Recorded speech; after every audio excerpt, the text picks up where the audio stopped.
सब पत्थर हट गया और एक दरवाजा सामने दिखा और सामने थी एक गुफा। सभी चोर एक एक कर अंदर गए अपने भारी सामान के साथ। आखिरी चोर के जाते ही वो पत्थर फिर से अपनी जगह आ गया। अली बाबा को यकीन नहीं हुआ, पर थोड़ी देर में वो पत्थर फिर से हिला और सारे चोर बाहर आने लगे।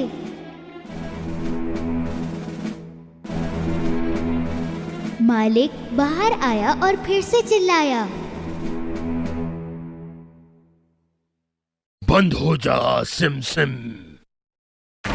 उस पत्थर ने फिर से रास्ता बंद कर दिया और वो सारे चोर अपने घोड़ों पर सवार होकर वहाँ से चले गए। अली बाबा पेड़ से नीचे उतरा और सीधा उस पत्थर की तरफ गया।